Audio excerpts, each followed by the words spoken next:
Alors, on a donc dessiné les murs et les cloisons. Donc, je repars sur le visuel 3D en utilisant la touche F4 de mon clavier ou en allant sur la fenêtre 3D en haut de l'écran.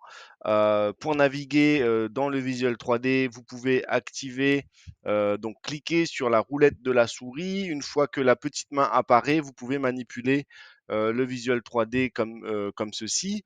Si vous voulez pouvoir pivoter, vous utilisez la touche majuscule de votre clavier, ce qui va activer la configuration de pivotement. Et à ce moment-là, vous pouvez pivoter également. Donc, on voit que les éléments 3D concernant les murs et les cloisons sont bien apparus dans mon visuel 3D. Donc, on va pouvoir maintenant dessiner la dalle.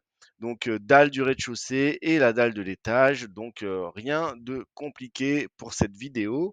Donc, on repart euh, sur le visuel 2D.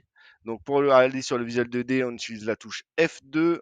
On repart sur le visuel 2D. Là, on est sur l'étage.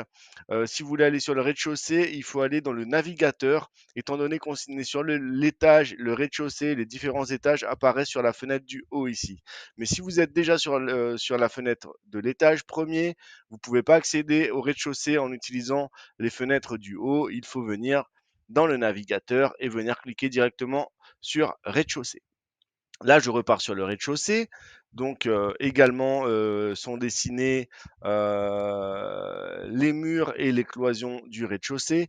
Donc, on va dessiner la dalle du rez-de-chaussée et de l'étage. Mais étant donné que je ne suis pas encore sur la parcelle, parce que vous voyez bien que sur ma parcelle, il y a plein d'éléments différents de hachures, de tirets, de traits différents. Donc, je préfère terminer ou bien avancer déjà sur ma maison avant de la positionner et de la superposer au terrain, puisque après, si je fais une erreur ou concernant les sélections, c'est juste plus compliqué et inutilement pour sélectionner les éléments. Donc pour l'instant, je dessine ma maison à côté de ma parcelle. Donc, étant donné que là, je veux dessiner la dalle, ce que je veux déterminer, c'est l'épaisseur de ma dalle. Donc, je pars sur l'une des coupes. Donc là, on est sur la coupe transversale. C'est pas celle-là que je veux la coupe longitudinale. Et vous voyez que là, ma maison, mes murs sont directement posés sur le seuil correspondant au niveau zéro du projet. Donc en sachant que j'ai mis la parcelle à moins 10 centimètres par rapport au niveau zéro, c'était pour avoir suffisamment de soubassement à ce niveau-là, une fois que j'aurais superposé la maison directement au-dessus de l'implantation théorique au niveau de la parcelle. Donc, ce que je veux savoir, c'est puisque ma maison et ce mur-ci sera positionné en mitoyenneté, je veux savoir l'épaisseur maximale de ma dalle à ce niveau-là. Donc pour cela, je vais utiliser l'outil mesure et je viens en fait mesurer la distance qui sépare en fait mon terrain naturel avec le niveau zéro. Donc là, on est sur 65 centimètres. Donc, on va dire que je vais dessiner une dalle de 80 centimètres pour que ma dalle soit bien ancrée dans la parcelle au niveau du dessin. Donc là, je suis sur la coupe C4, donc je reviens sur mon rez-de-chaussée. Donc soit cette fois-ci, je peux cliquer sur la fenêtre du haut, étant donné que la dernière fois où j'ai utilisé le plan 2D, j'étais sur le rez-de-chaussée, donc je peux l'utiliser à ce niveau-là, ou encore une fois dans le navigateur en cliquant directement sur rez-de-chaussée. Je suis sur rez-de-chaussée. Donc là, ce que je vais faire, c'est que je vais dessiner une dalle pour la structure de ma maison et je vais également dessiner une dalle qui sera différenciée de la dalle principale pour la terrasse de la maison, puisque ici, j'avais prévu de mettre une terrasse et une zone de vie extérieure à ce niveau-là. Donc, on prend l'outil dalle. L'outil dalle qui se trouve dans la boîte à outils à gauche. Donc, je double-clique sur l'outil dalle, j'ouvre la fenêtre de dialogue Et souvenez-vous, j'avais utilisé l'outil dalle dernièrement euh, pour visualiser les volumes théoriques de mon projet et vérifier qu'on était bien dans les clous au niveau des hauteurs prévues pour le projet que je compte dessiner. Donc cette fois-ci, ce n'est plus le cas. Je veux réellement dessiner une dalle et cette fois-ci, elle ne fera pas 3,40 m, mais elle fera 80 cm comme je viens de voir avec vous. Donc 80 cm. N'oubliez pas que si on est sur la configuration composite, on ne peut pas sélectionner et on ne peut pas modifier l'épaisseur de la dalle. Donc il faut aller sur la configuration basique de la dalle et à ce moment-là, je peux entrer avec à l'aide du clavier numérique l'épaisseur voulue, donc 80 cm et je veux qu'elle soit affleurée à mon niveau 0. Donc ça, c'est bon. Concernant les textures, donc les textures se modifient à ce niveau-là. Je veux que le haut de ma dalle soit constitué de carrelage. Donc on va prendre du carrelage blanc mat, ce qui est très bien. Donc carrelage blanc mat pour le dessus de ma dalle. Donc, par contre, je veux pas que ce soit les mêmes textures sur tous les côtés et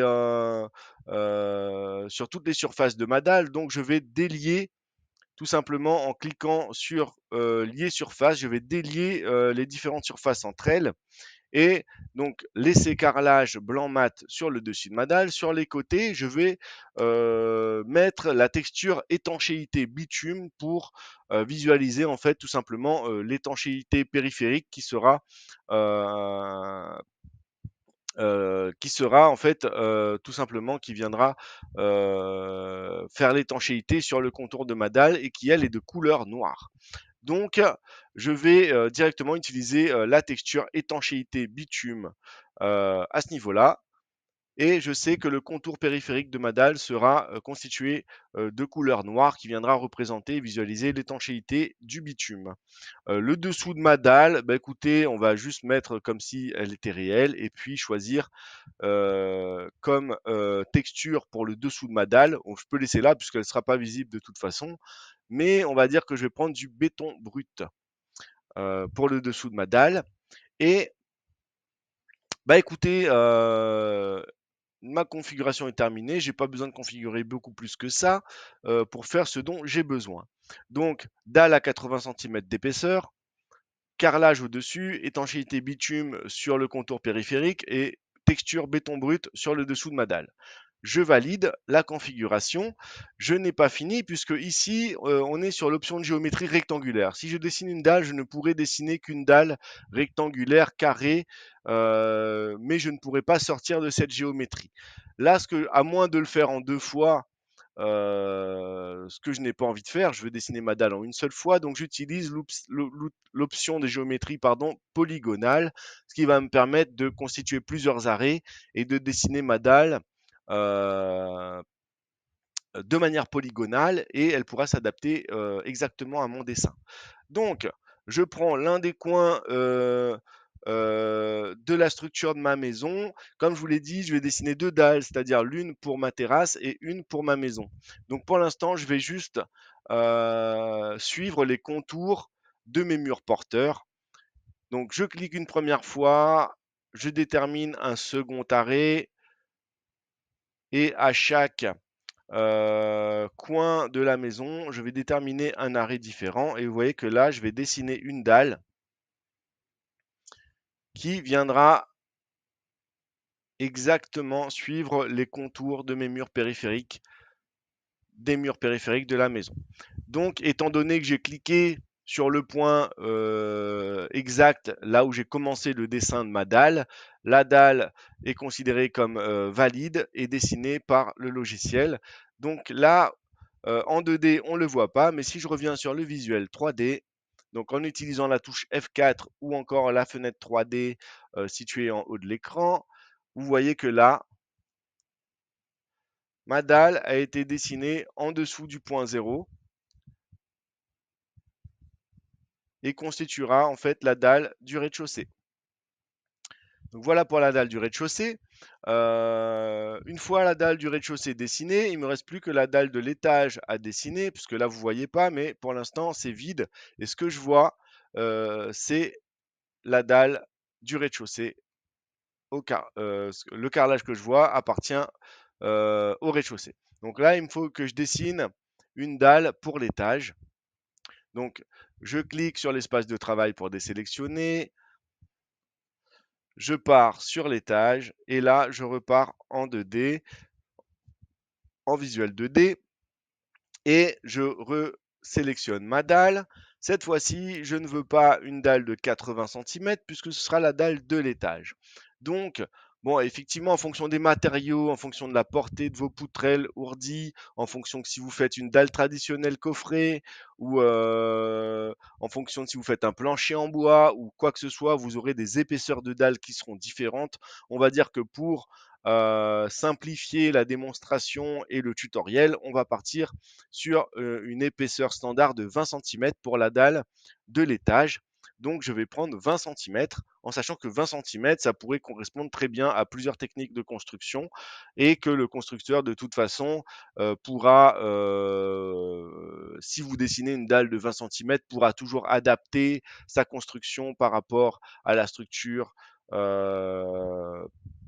que vous aurez choisi. Il ne s'agira que de quelques centimètres, donc des détails, hein.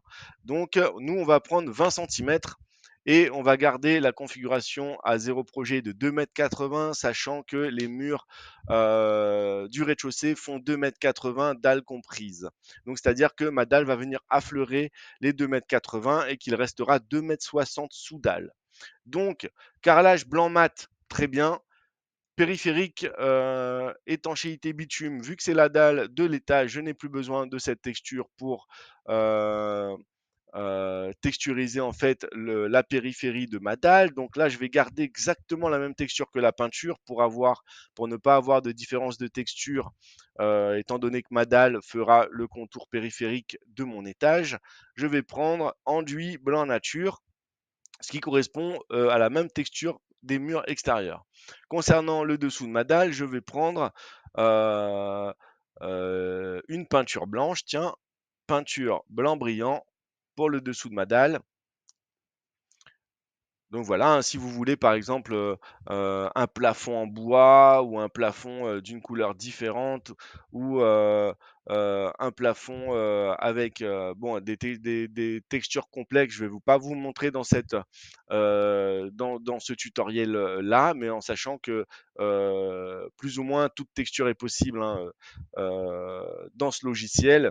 Mais l'idée dans ce tutoriel est de rester le plus simple et le plus efficace possible pour ne pas vous embrouiller et que vous puissiez faire un permis de construire par vous-même.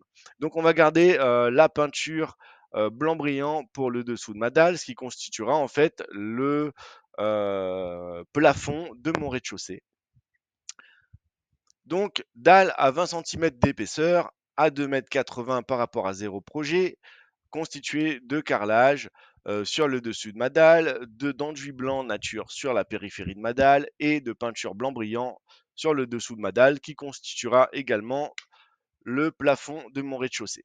Je valide la configuration de ma dalle donc en cliquant OK et je vais dessiner ma dalle. Donc là, j'étais sur option de géométrie polygonale, donc je peux très bien déterminer mes arrêts et dessiner ma dalle. Mais bon, pour que ce soit plus simple, on peut également, étant donné que la structure est rectangulaire, utiliser la configuration option de géométrie rectangulaire. Je viens prendre l'un des coins de mon étage et je viens étirer ma dalle et en cliquant une deuxième fois, je vais valider ma dalle. Et vous voyez que si on repart en 3D en utilisant la touche F4 de mon clavier ou encore une fois la fenêtre 3D en haut de l'écran, que si je visualise l'intérieur de mon étage, que ma dalle est bien dessinée et constitue la dalle et le plancher de mon étage.